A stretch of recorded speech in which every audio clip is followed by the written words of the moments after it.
I think we got the attendance right. Let me take one more time.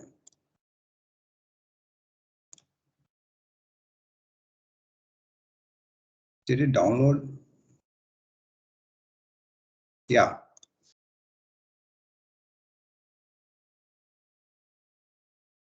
Okay. So it's so interesting to see actually this could happen, but it happens. And that is substantiated by the fact like Himalayan mountain ranges are growing each year by a few centimeters. So there's still action between the Indian plate, which was, like earlier it was down south near the Antarctic, African and Australian plate somewhere here. And it kept on moving through millions of years. And then it collided with the Eurasian plate. Of course, all these other plates were not in their current, like geographical location. It was somewhere roaming around like the Indian plate. And so the Himalayan ranges is also growing, like centimeters per year. It's growing taller. So I think about 10,000 years or before, not 10,000. No, that's very recent. Some few million years before it, Indian plate got collided with the Eurasian plate, and still it's growing, right? That's about it. So we know like where massive earthquake forces are coming from. Imagine the magnitude of these forces, right? And in between the plates also, the geographical area segments is so large. So what happens is when it's trying to slide over each other, climb up or do whatever, it's not happening instantly, right? There are discontinuities, right, between the plates, and it's not smooth surface. So once it tries to slide, it's not going to happen immediately. So it kind of gets stuck there because of the friction, and that develops over a period of time. Okay, a lot of time. It could be months, years, and even centuries. Then suddenly there's a tilting point beyond which there's a like sudden movement, right? And because of that, you have a huge amount of energy released in forms of the ground shaking, and the seismic waves travels. It could travel kilometers, like hundreds of kilometers. And there's something called epicenter, right? Where the starting point of the earthquake below the crust. So your magnitude of the earthquake, where it is felt, that depends on the epicenter of the earthquake and the distance between the epicenter and the point of implication, right? So that's about it. Overall thing about plate tectonics and why earthquakes happen. Now we'll see how our buildings are kind of designed to stay on the soil where it is supposed to stay, and what happens to the soil and the structure, soil structure interaction during various forces like earthquakes. Or simply, like before we go to earthquake forces and try to find out what happens, first of all, your building superstructure needs to be fixed to the ground. Like for the gravity forces, whatever the weight it is carrying, it has to be simply fixed to the ground. Now, there are different types of foundations. Like the first one is an example of wall footing, right? So basically now we are having most of our structures to be framed structure. So by frame structure, I mean beams and columns, structural walls and all that. Now, earlier, many of our buildings, even our residential buildings, were basically masonry buildings or load-bearing buildings. So the load-bearing component, vertical component being the wall. Okay? The slab is supported on the wall and the wall transferred to the ground. Now, if, for example, for instance, imagine you don't have a wall footing, right? What is a footing? It's just an element which spreads the load and provides stability and fixation on the ground, right? If you don't have this wall footing, you have like a linear element, a knife-like kind of element, just which sits on the ground, right? It's easy to topple and all that, and we can go in and it can punch and go in, right? When the soil is not strong enough, right? Obviously, so that's why we need a footing which distributes the load from the superstructure to the substructure. Right, and for a column, yes, it's a simple thing. Again, you have some sort of extended element at the bottom, which we call as a simple spread footing or an isolated footing, right? Now, your figure D shows the footing could be also a sloped footing. Why this is used is, if it's a simple small column where the load is not so high, it can be a simple spread footing. Basically, the thickness of the footing is constant, right? If the column is heavy, we can go for something like a sloped footing, because you might need more depth near the column location, and you might not need so much depth at the edge of the footing, right? So that's why, you slope it and then save the material also, right? And something in between these two is called as a pedestal footing or step footing, right? It's easier to construct the step footing, right? Because for sloped, we need to have a sloped formwork, and the reinforcement has to be arranged in that way at the top and bottom mesh. The top mesh needs to be inclined. So it kind of involves a little bit expertise in construction, but a stepped or pedestal footing is simpler to construct. It's boxes of various sizes, and that's your formwork, right? And you pour concrete in, and it gets formed. Now, when footings are so close by, right, the area required for a footing below is overlapping the footing, the spread footing from the nearby column. You just simply combined it, and that's what you call as a combined footing. It's not special, any other special design or something. That's basically it. Now you have a strap footing, because sometimes columns could experience moments like it will try to twist and turn from the forces above, and sometimes your column could be at the edge of a boundary line, right? For example, here in this figure F, the column on the left hand side, it doesn't have so much footing dimension on the side left, because there could be a boundary wall here, and the property could be your neighbors, where you cannot build your structure inside unless and until you have a special permission or you are friends with your neighbor.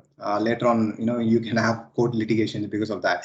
So anyway, so you cannot spread your footing on this side. So what happens is you have to use only on the other side. So there's some sort of moment that needs to be transferred, because you're not essentially loading it on both the sides, or all four sides, like only on the inner side. So in order to counteract that, you kind of provide a beam reinforced beam, and that helps you in achieving this kind of a foundation. So that's what you call as a strap in the footing, a strap footing, right? So most of the big buildings, commercial buildings and your maybe institutional buildings and all that, they have a lot of columns, and they could be heavily loaded depending on number of stories above. And when you calculate, it turns out to be right. Okay, so you need to combine all the footings, and that's when you provide a raft. Okay, that's one of the reasons. Second reason is the soil below is a huge area over which your building is sitting, right? There could be places where the soil is kind of stiff.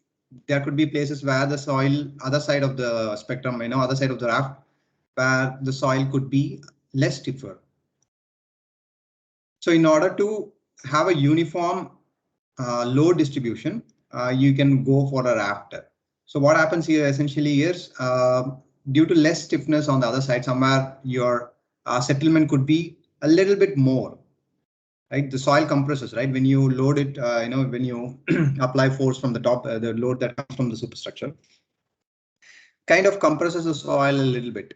That's what we call soil consolidation or compaction. Like what happens is you could have some water molecules inside the pores between the soil, and that kind of goes out when you load it, right? So the soil settles down a little. So that settlement and all, geotechnical engineer will calculate and will give you the best recommendations. Okay, we tested the soil sample at this location and as multiple locations. This property of the soil at this location is this, and the other locations are okay, quite uniform or not uniform. And your geotechnical engineer is the one who gives you the best recommendation for what kind of footing would suit that location on the building. He'll tell you, okay, go for a pile foundation or a raft foundation or an isolated foundation. He gives you the recommendation, right, to the structural engineer, and the structural engineer then takes it up and designs it completely. By the way, I design. What I meant by design is arriving at the actual sizes and the reinforcement details, how much we need to provide, and some other detailing and intricacies for the building foundation. Now, one more type is pile foundation, and the pile could have enlarged element at the end in the form of or bill or some sort of bearing. You can have during in construction methods, you can have like a precast pile system, that is something already cast and you just bring it to the site and drive it. But mostly what is being built is cast in situ foundations. Piles are like casted on site only. Now that was types of foundations. There is this classification generally we define, like one is shallow foundation, the other is deep foundation. Obviously, shallow ones are ones where like the foundation is not going so down from the general ground level, because your hard stratum, the soil is kind of hard at conveniently, somewhere near the ground level itself, right? And so hence you are you're fixing your building on that level, depending on the building load and the soil properties. So you end up providing foundation at somewhere near the ground level and maybe a few meters below the ground level. And that kind of footing is called a shallow footing. Mostly shallow footings will end up to be isolated footings or combined footings if the columns are together, closer together, or a combination of these. Or sometimes a shallow footing could also be a raft foundation, right? So there are so many columns and all their isolated footing area, when you calculate, it's overlapping each other. So the best and easiest way is to, pour the concrete in a single go and provide a raft. So a shallow foundation could also be a raft foundation, an isolated foundation, likewise. Whereas a deep foundation is something when a geotechnical engineer, does the soil test. So we'll come to, how one does a soil test and finds out the properties of the soil at different locations in the area.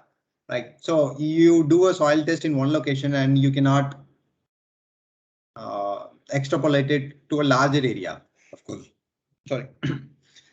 When you have a soil data for one single location, it can be a representative data for a close vicinity, right? The code, IS code gives you some sort of a limit to the vicinity where you can assume the same properties are going to be in the location. But if it's a huge area, like you are going for an apartment complex or commercial complex, which has a lot of buildings, and even inside one building footprint, we might have to take several sample locations where a geotechnical engineer would be doing a boreholes, and take bore log report and then provides you bore log data. We'll see a sample of that later. So when you do that and in the investigation, you find out your hard stratum where you can fix your foundation, right? It's not at somewhere near the ground level, but much below, very much below, till you meet a very hard stratum. It could be a hard soil or a rock itself. Right. So these kind of foundations are called deep foundations. It could be like sometimes way down. It can go way down, 100 meters, 50 meters. Yeah, it happens, deep foundation, where your rock can be found out. So during this, you need not have your deep foundation necessarily go and hit the rock bottom. If it's like 200 meters, what happens? Your rock is at 200 meters below. So if you're going to construct a pile, which is like 200 meters long, come on, and so many number of piles, right? And it might not be so much efficient and a very bright design, right? So there's a different way of designing a pile in this kind of condition.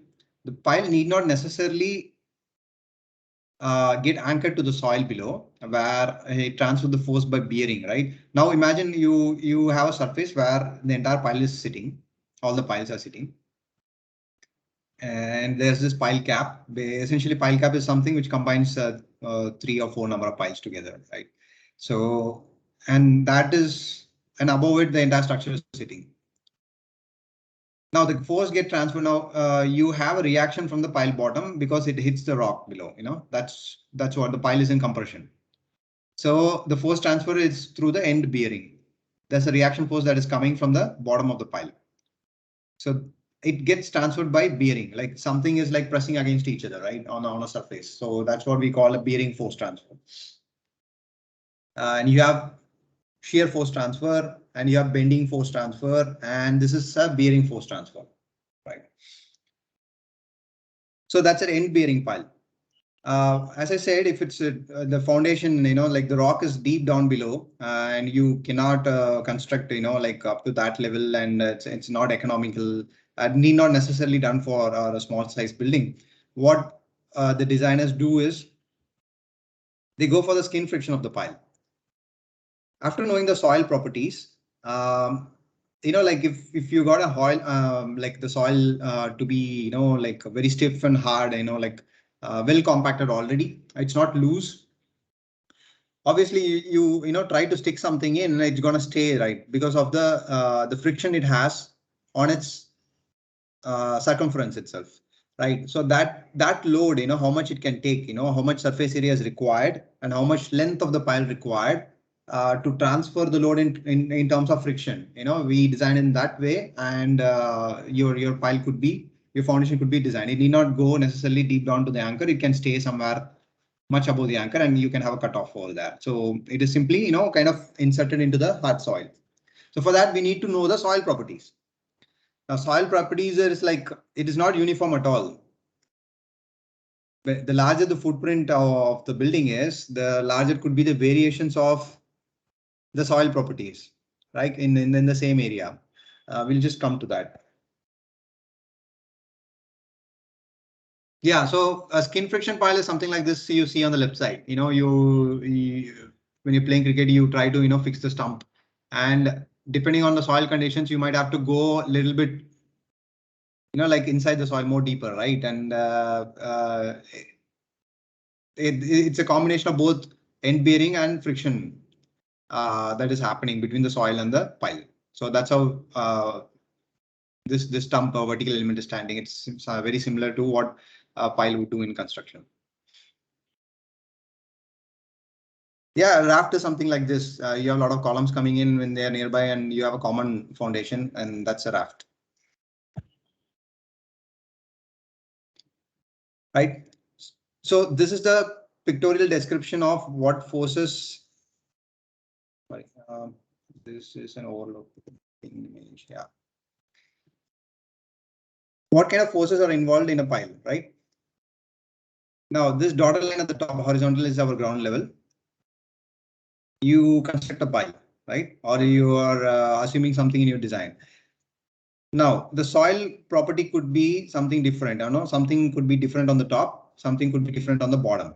Here, the topsoil is granular, it's sandy, it's loose, like it could, it's not compacted well enough. Like what I say when it's not compacted is it has room for compression. That kind of a soil, how it can be there, like usually top surface of most of the grounds, it could have fillings, right? It could have some external materials which has or sand which have traveled by wind or something like that and would have fallen.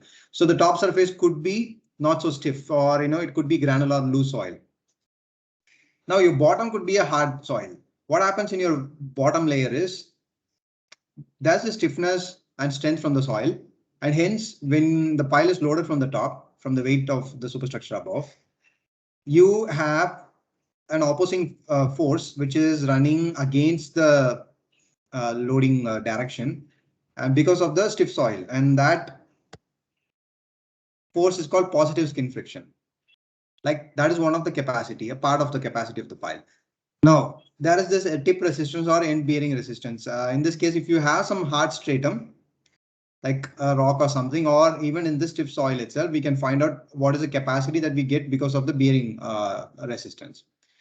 Okay, so positive skin friction, that is a capacity, say capacity 1, and tip resistance or end bearing resistance, that's capacity 2. Now, in this top layer, we have something called negative skin friction. What happens is in this segmented layer, because of the loose soil, the soil which is not stiff enough, it can undergo some vibrations during its period, and it kind of pulls down, or gives a downward drag on the pile. Yes, it drags down the pile. So that's an opposing force, that negates your capacity. So C1 and C2, which are like a positive skin friction and tip resistance, C1 plus C2 minus C3 or the effect because of the negative skin friction. Okay, something like that. A combination of all these three would give you the pile capacity of that individual pile. It could be few kilonewtons, right? Or in terms of tons. Now the entire weight of the building divided by the pile capacity, assuming all the locations are similar like this, and your pile capacity can be assumed to be similar, and you divide the pile capacity, you get the number of piles required. Right. So that's the overall, like how do you, arrive at the pile number of piles, pile length, and pile diameters and all that. There is construction issues, right? You need to have minimum diameter of the pile. There could be a maximum diameter of the pile. So you choose the optimum diameter and provide reinforcements inside this. And that's how you start with your assumption. And you find out what's the capacity. Okay, this is what the individual pile capacity is depending on the geotechnical data. What I'm going to do, what's the weight of the superstructure divided by number of piles. Now I know an approximate number of piles that I require. Now you take that and optimize your design. Like you further optimize your design. You look at the pile diameter once again. Can it be increased or decreased?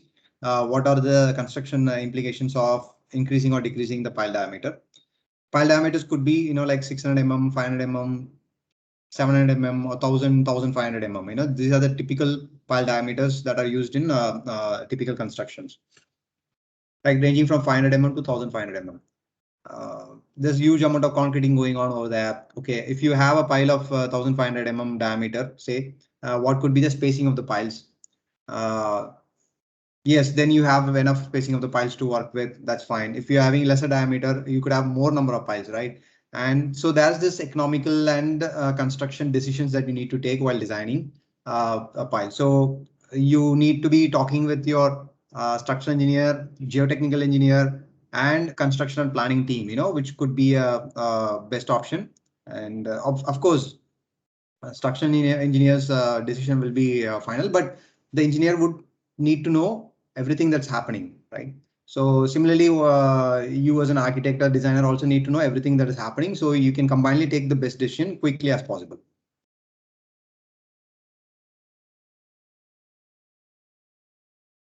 Okay, before we see a video of this small example, like we everybody knows this. I just wanted to show you, since we are talking about this same subject. So what happens is in the image on the right is an example of negative skin friction happening and the pile has failed here actually. So they had constructed a pile and there is this pile cap, and top above you have a huge raft or a combining element, a common element, right? Now because of negative skin friction, this pile has been dragged down. There's this downward pull or drag because of the negative skin friction, because the soil, what happens, it got compacted or settled because of the vibrations. It could be earthquake induced, or it could be such as moving vehicles on the top and all that, or somebody's dewatering nearby. Okay, what happens is, like, during construction itself, this case also we experienced somewhere. The water table was a little bit high above. Okay, so during the pile construction, the construction team was dewatering it. They were pumping out the water from the soil. Like, they kept on doing it. So at a point, what happened is the pile just vanished. It just went down. It just fell over into the ground, right? And we don't know like where it got landed. It actually went deep down and got landed somewhere. So basically, when you dewater or remove the water from the soil, the pores between the soil molecules or soil particles which got filled with soil before, now there's only void. There's only vacuum there. So you have now space. So the soil can compress a little bit, right? It can compress and it can flow in between. Like it's not going to stay there. So because of that, the soil become loose everywhere around the periphery of the constructed piles or undergoing a construction of the piles, and that's how it fell down. It fell into the soil below. So that was the amount of force a thing can experience it. Here, look at how the concrete element got detached, right? So these kind of things can happen in reality. So we need to test and understand what's the soil conditions below. As I told, it's not uniform. It could vary from place to place, um, uh, even inside of building footprint area. And the forces could be phenomenal, like which can, like cut off concrete as well. Right? Yeah. I just want to show you this video. It's a small example. I think I need to share it with volume.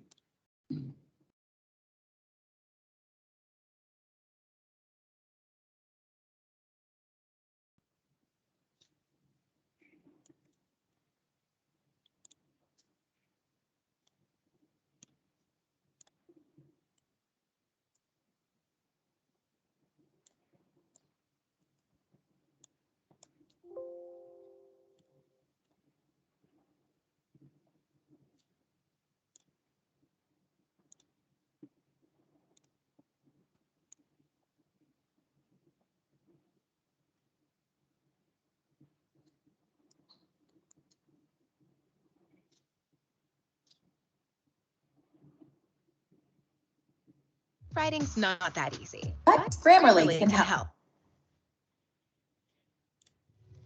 Burj Al Arab is 321 meters high, slightly taller than Eiffel. Yeah, this building is quite famous, right? Let me quickly jump to that part of the video. You can check it out later by yourself. The link to the video is given in the presentation. And before that, yeah. The secret was to use reinforced concrete pile foundations, which are like long nails driven into the ground. They work using skin friction to keep the building in place, even in loose sand.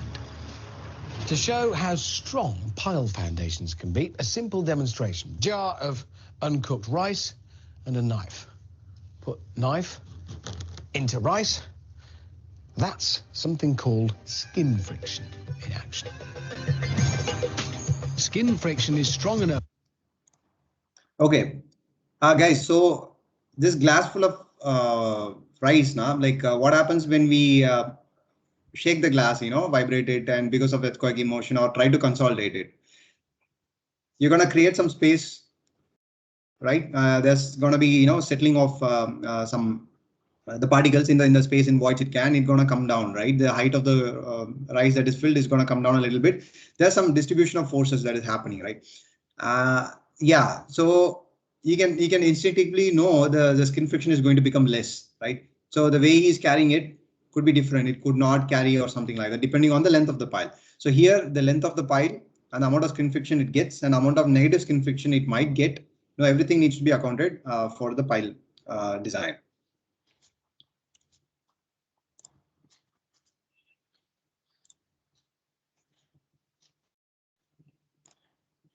Any questions as of now regarding general overview of shallow foundations, deep foundations, and the working principle of a pile foundation?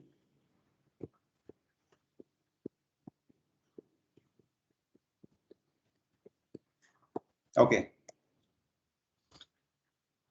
Now, this is one of my favorite buildings, for the structural design that has gone into it. And as well as the foundations, the kind of challenges they had for the design and during the construction of the foundation as well as the superstructure. The Petronas Towers in Malaysia was quite tall for a longer time, right? Like for many years, it was the tallest structure until it got superseded by some new other structures. But this building is quite remarkable because it's one of a kind. It's twin tower, and you have a sky bridge already that was designed at way back. So design started in 1992. So it kind of set a benchmark during its time. Until now, it's again an iconic building. I think in Mumbai you have a similar building, which is kind of similarly shaped and all that. And many new buildings are also, many towers are like kind of bringing in that sky bridge kind of structure nowadays. Excuse me.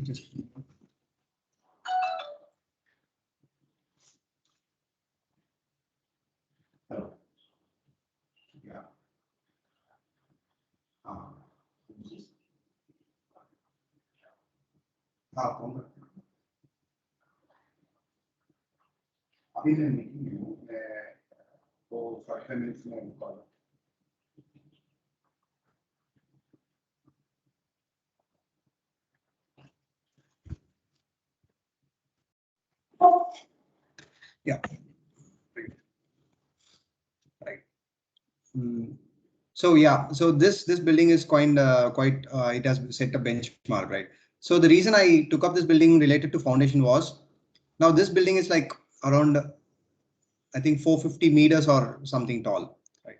And can you just guess the length? I mean, length of the pile foundation that has gone below this building? Like the pile length varies from 60 meters to about 150 meters, right? So imagine a 150 meter long pile below this 450 meters tower, right? That's around, like 33% of the height of the building.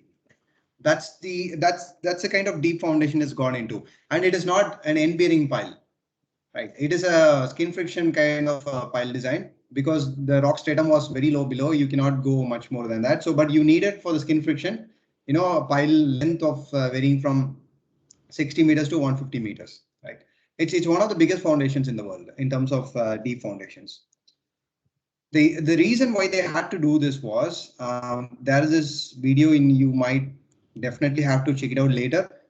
This is about the complete design and construction of what happened in Petronas Towers. But I'll just quickly show you the foundation related issue. GoDaddy offers hosting that's reliable and simple to set up. Get 99.9%. Malaysia's Petronas Towers are the tallest twin towers on the planet.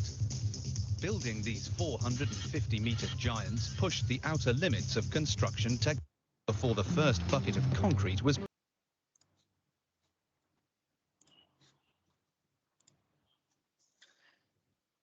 Yeah, so you look at the kind of decisions that they have to make, right? So soil investigation is very important.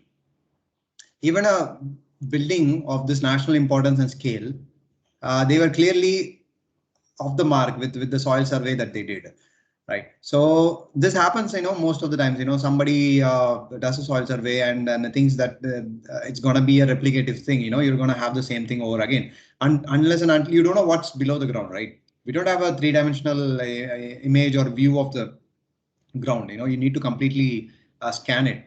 So the kind of technology that we have to do a proper geotechnical research is still in its kind of a different form. We don't have scanners or something, like you can readily scan something and come to know, okay, this is what your ground conditions are. No, you need to know by a different way. What happens is we do something called taking samples from points or bores. Like you make a bore or a hole in the ground and you go as deep as possible. How much you can afford, like 50 meters or 100 meters, where you're, and then you see what is the different kind of layers of soil that is there on this one-dimensional point. So basically, you are drilling down a hole in one of the locations on the entire area and trying to study what are the property. Where is the water table? Where is the clay? Where is the hard rock? Is there anything in between? Like all those things are studied now.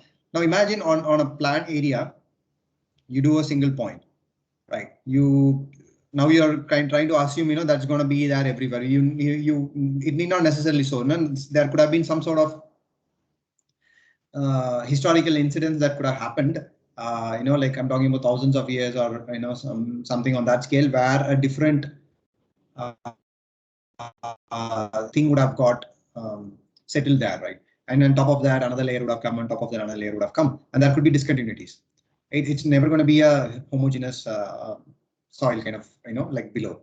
So let me show you an example of a geotechnical report. So for example, this geotechnical report was submitted for one of the building, and let's look what it has. in an overall view. I'll go and show you, like which things to focus on. Just that you are aware of, something like this, and the engineering and designing team will be looking at this. Everybody involved in the design should have a look at this and understand, okay, this is what it is. So the design is going to be working, and the assumptions that we are making on based on this, it's justifiable. Right? So a report, as usual, they will have the scope and the purpose, and they'll give a summary of what they have found out. The key thing that I want to show you is one of this is here. First, it comes the site location where it is located, and what are the surrounding site information and all, right? And now this is the borehole planning that a geotechnical engineer does generally. The proposed site area, and you have a boundary line that is running, right? And these are the bore locations the geotechnical engineer is proposing. So for a given area, you have some number of bores, right? It depends on the total overall area. There is guidelines for this, which is given in the Indian Standard Codes. So once you read, you will know, okay, how many boreholes at what distances we need to take. And after you decide the borehole locations, then you start your actual testing, or like taking bore samples from that particular location for several meters of depth. Okay.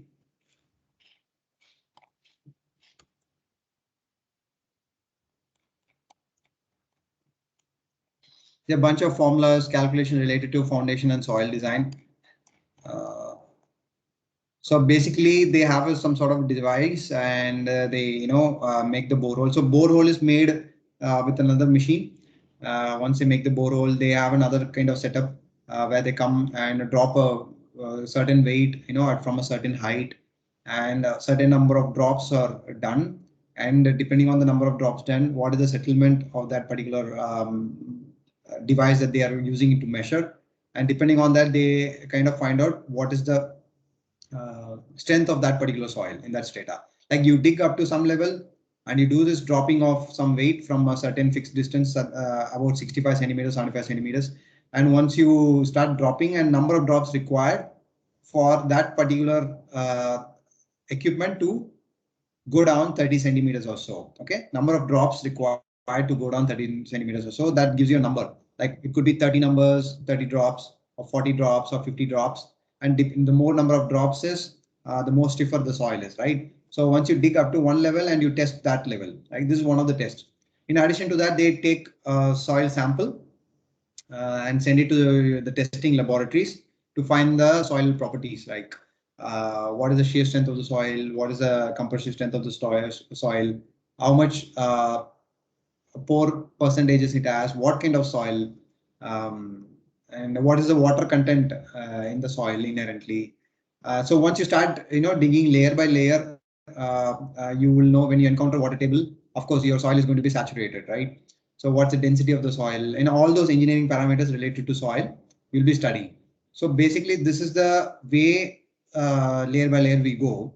Once you go down deep layers, and you can see, they have a soil sample that they have taken out, right, from that particular location.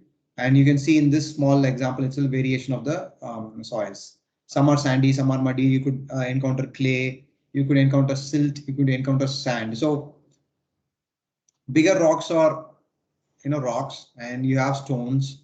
And when they get broken and come down, to the size of sand, and when it gets further broken down, it becomes silt.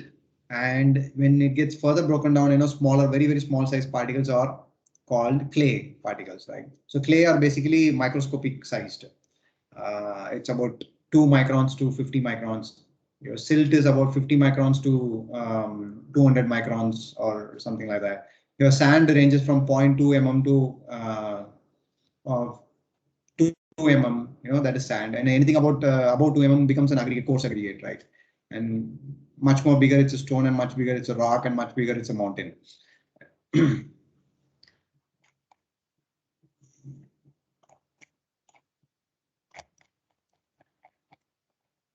See, basically, this is what I told you. depending on the soil conditions, the number of drops or blows, the value called N value ranges, and that tells you what kind of a soil it is. Right. If it's very stiff, it has some range of blows, right?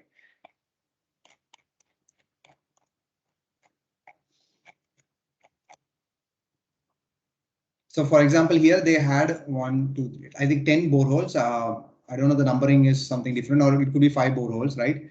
So at each depth, the geotechnical engineer has presented a table of what is the N value. N is what the number of impacts or blows that we talked about. So that test is called SPT, soil penetration test values, which is represented in terms of N. And N dash or N double dash is the corrected form of N. There could be, the N need not be the actual number of blows. You, depending on the soil conditions and the testing conditions, you need to do some correction factor. Multiply something and come up with a different number.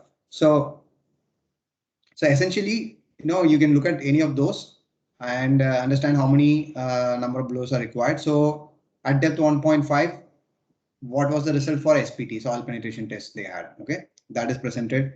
So at the depth of 3 meters, 4.5 meters, 6, 7.5, 9, 10.5, it goes on, right?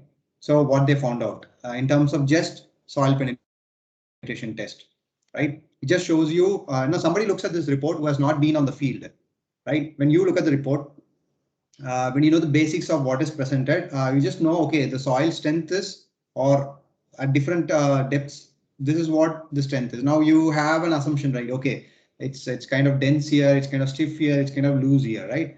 And when you go deep down, you need to be finding some sort of a hard surface for a consistent depth of something. Suddenly you find a hard surface up to only 2, 3 meters or 5 meters. And after that, you find a soft surface. Now that's where your alarm should go on, right? You should, see what's happening exactly over there.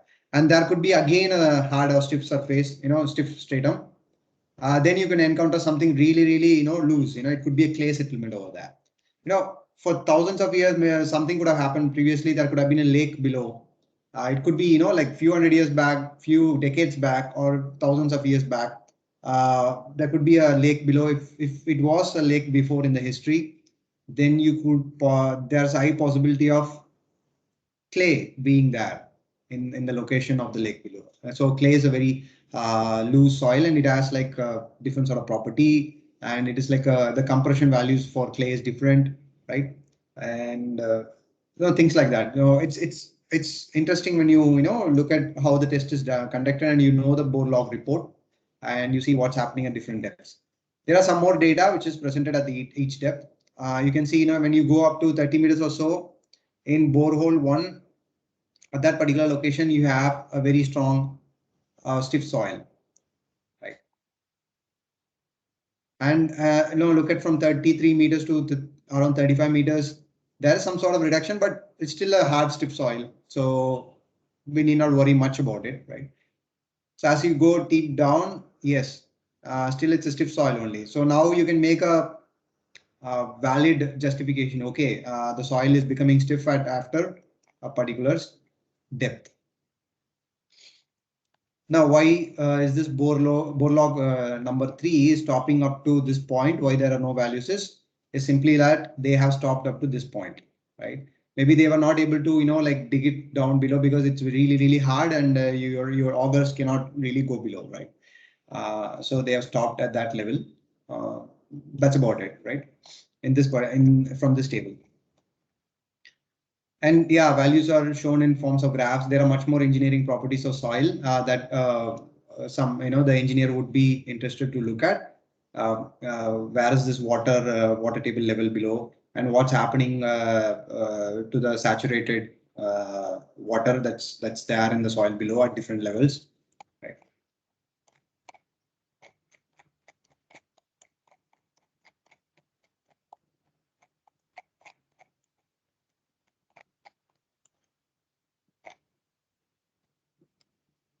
So for example, here foundation details provided by the client, like you, the designers, like who you are representing the client, right? You would want a foundation like this. You assume, okay, based on your previous judgment, okay, this wood can be the foundation, and you have number of basements and all that. So depending on that, the geotechnical engineer would also give his advice. Okay, you might have to put a retaining wall, the vertical wall that you see, or you might need a raft, or you might just go with a simple footing, right? So it's a kind of joint judgment that is being taken here.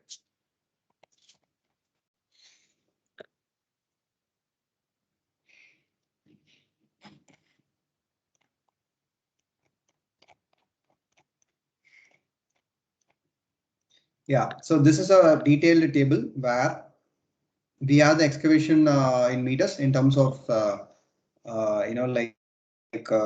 benchmark value that they take, right? And the nature of sampling is shown here, and sample reference number and how many samples they have taken, right? And water table where it is coming. So here in this particular bore log, they have not met with any water table, right?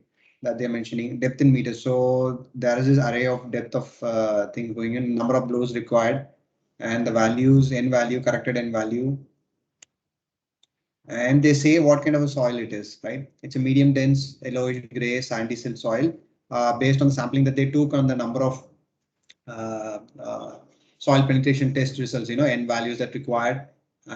So another test parameters that they did in the test laboratory, and they tell you, okay, it's medium dense over here, and topmost surface, we have filled up soil, then medium dense, then dense and very dense soil, right? So dense, yellowish gray, sandy silt soil. So sandy silt is sand. I told you it's bigger particles. Silt is somewhere smaller than the sand. So that is also mentioned here. Then comes very dense soil, and they have a pictorial representation of this. Now this representation differs from an agency to agency, right? The reporting format of an agency. And there are a bunch of engineering properties I told you, right? There is something called liquid limit, plastic limit, plasticity index, the density, moisture content, and specific gravity, and some other things, and also the pH value, the chloride and sulfate values. These are important in terms of the kind of concrete that you're going to put. So the soils and the moisture that is happening in the soil, right, that has a certain amount of chemicals. Now these chemicals are going to react with your cement, right, after construction during a number of period of years, and it is going to change the properties of the cement that got hydrated, and it's going to affect the durability of the concrete.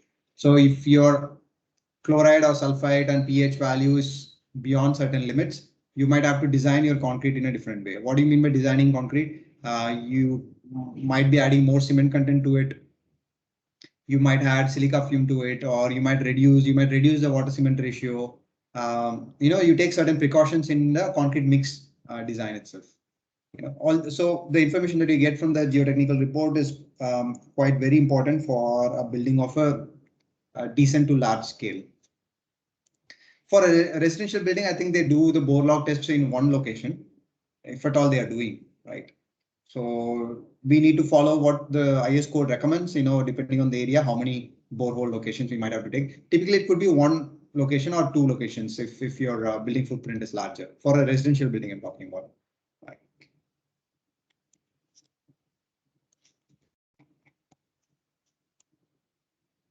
Yeah, it's a 200-page report, 260-page report, and yeah, much more data. So I don't want to talk so much about all these things, but basically a lot of information is given here, which could be very helpful for an engineer. The terms that we need to look is where is the water table level, and what are the different layers of soil there, and where the foundation can be fixed, right? And the same geotechnical report will give you what is the soil bearing capacity at different depth of the foundation levels, right? So when we are giving them our cross-sectional drawing detail, right, and showing this is where my basement is, and this is where my footing is, and my footing needs to terminate here.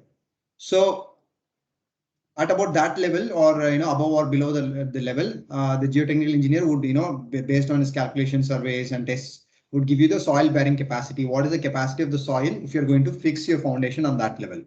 And some few meters of levels, above and below.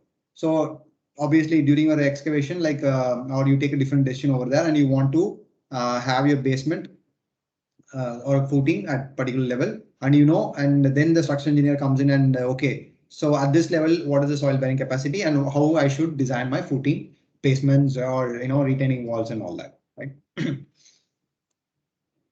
Hope you understood what is the key parameters we need to be looking for, right? Okay.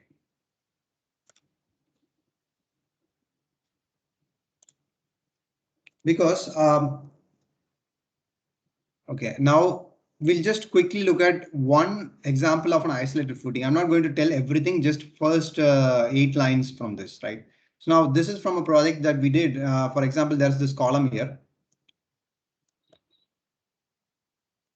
This column F1, sorry, the F is footing, and you have a dark shaded portion. This is the column. Now we need to design the footing for this column, right? So what we have to do, on a general basis, I'll just show you. So the footing number is this. It is at this location. Now the concrete grade that we want to provide is like M35 grade. That's up to us, the engineers, right? What grade is best suited depending on engineering judgment. We start with something and we check if it's okay. If not, we might have to increase it later, depending on the geotechnical conditions and the strength of the concrete that we want to design it for. Now I'm using FE 500 rebars, right? Now cover to the bottom steel, the clear cover distance that needs to be, protection. Usually for foundations, you have much more cover, right? The distance from the outermost reinforcement to the surface of the concrete. That's what your cover distance is. And for columns, it could be, 40 mm, the vertical cover. And for slabs, it's 30 mm or 35 mm, So for anything related to foundations, it could be, generally much more than 50 mm, because foundation is where your soil, your concrete is constantly exposed to soil and its moist conditions, right? And I told you there are chemicals and moisture that could penetrate the soil, so and can start corrosion in your rebars. So to protect from that, the general thumb rule is like you have a larger cover for your foundation structures. So that's the cover, right? So my load that is coming from the column, that particular column ID is like number 10.3 in that particular project. So the column size is 800 mm by 800 mm, right? Now this is the dead load, live load, and so what is the required footing sizes? Now dead load plus live load combined, and into I have a multiplication factor of 10% increase. I'm increasing by 10%, though that's 1.1 divided by this value, which is called as SBC, the soil bearing capacity. It is given in terms of tons per meter square. If you convert into kilonewton, you might have to multiply by 10 or accurate value of 9.81. So soil bearing capacity is given by the geotechnical engineer at that particular level, right? As I told you, you would in this report mention what is the soil bearing capacity for which we have to design for. So once I use that, so load divided by the capacity will give me the area required for the footing. So I need around 9.12 meters square. So it's a square column. I would like to give a square footing. I give 3.1 by 3.1 meter or 3100 by 3100 mm square footing, right? So that's the preliminary design of knowing how much is the footing area that we require, right? The load divided by the soil bearing capacity, right? And I have some factor of safety over that. And yeah, so the rest of it is to make sure the provided size is kind of right. I'm assuming a 750 mm thick footing, right? So that's an assumption I make and I reverse calculate and check it, right? Okay, what is the flexural or bending capacity and how much reinforcement is required? That is one check. The other check is one-way shear. So basically your thickness is required for bending and for shear, right? So I assume with the 750 mm thick footing, and I check if one-way shear is fine. One-way shear is the bending shear, and there's something called two-way shear or the punching shear. Like when you have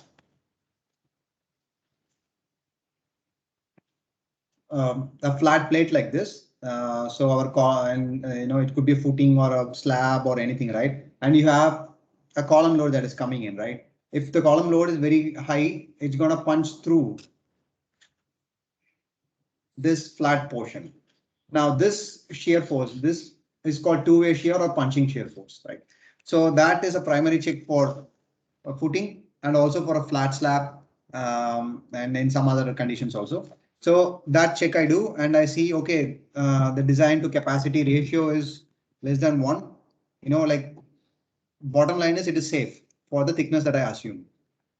And that's how we do it simply. So once you assume with the thickness, I know like engineeringly, we have judgments of what we have done before, and we start with one assumption and we look at what is the design capacity ratio. Now you cannot over design, right? So if 750 mm is working, I can check for 650 mm. If it's working, fine. That's the economical design. Now I cannot go for 1000 mm or 1500 mm, right? It's a premium on the client. It's going to obviously work for 1000 mm, but I need to give an economical design. So what I do is once I check the capacity of the section in each conditions, in flexure, shear and punching shear, I look at something called DCR, demand by capacity ratio. So demand is the load, right? And the capacity. And what is the ratio? So it should be less than 1, right? So I want the capacity to be more than the demand, right? So it should be actually capacity divided by demand ratio, right? So it's 0.93. It's good enough, right? It's not nearing 1. So it has to near 1, but it need not be exactly nearing 1. So that's a good form of design. Now, when you have something like 0.58, that's something that we need to consider about. Okay, we might have to look at what parameter to reduce, and so we have a DCR which is nearing 1.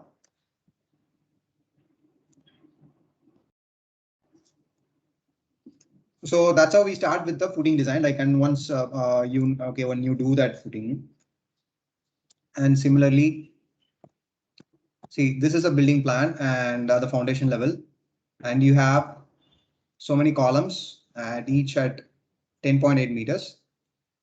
So those are huge columns. Columns are like 800 by 800 mm or 700 by 700 mm, I suppose. So those columns, and we are designing the footings for it. So it's a stepped foundation. So you have a pedestal and a spread footing below, right? So the pedestal is provided to take up the punching shear, right? And we provided a overall footing below. So once you do that, so if there is any column nearby or there are a lot of some sort of walls nearby, instead of providing a single isolated footing, we might have to combine it.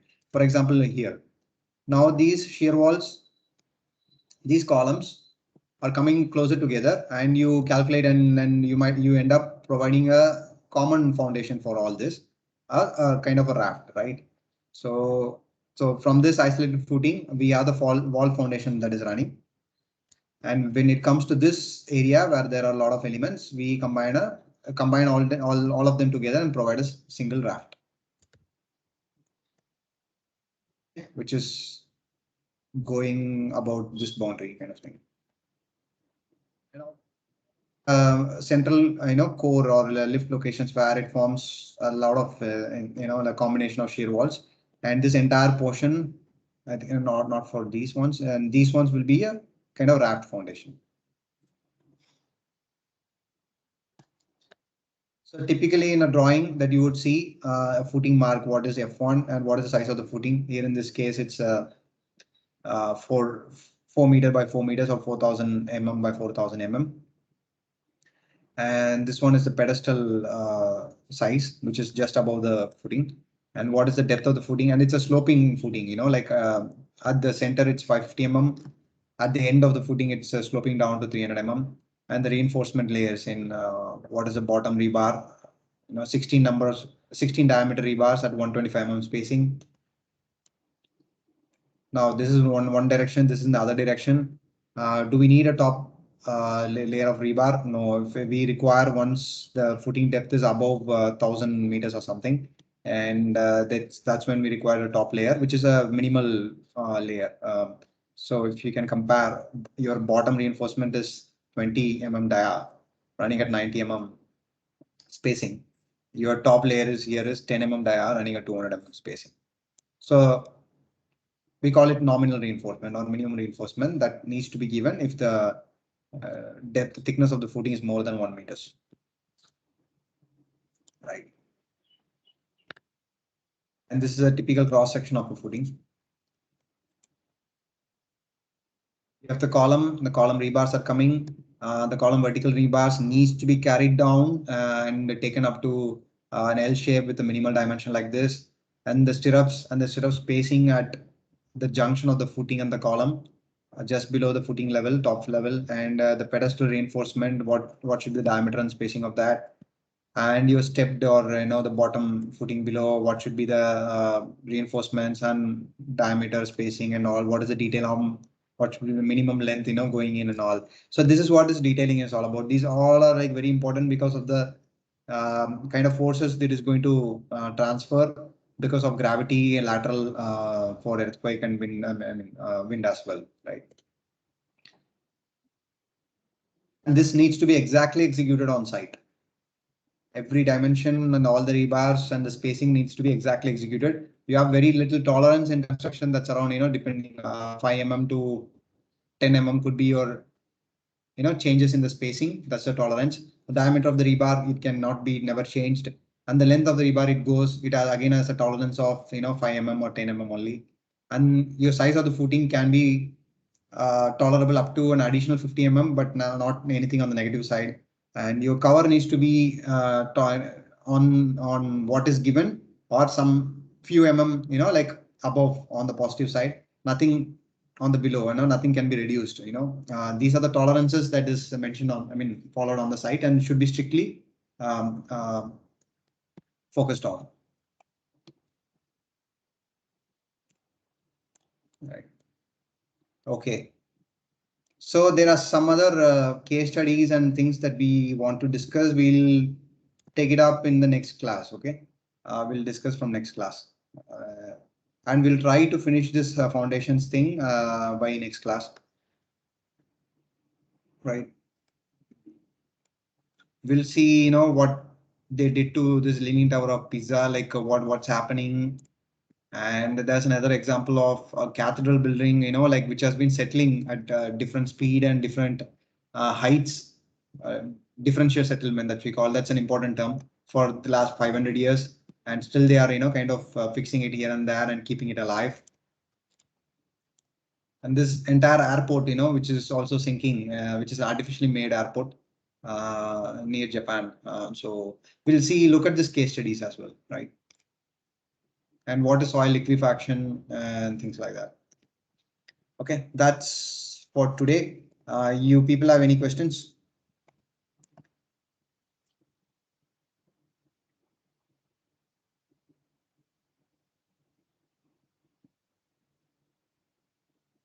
And hope you're noting down now whatever we are discussing, right? Because that I'll be asking in the spot quizzes. And also that it's good that you remember. Let's see, number of presenters to be, people are dropping now. I don't know when they stop dropping. I should take an attendance at the end of the class also. Okay, so if not for any other questions, we can stop right here. Okay. Thank you. Thank you so much. Hello. Thank you. Hello. Hello, Guru.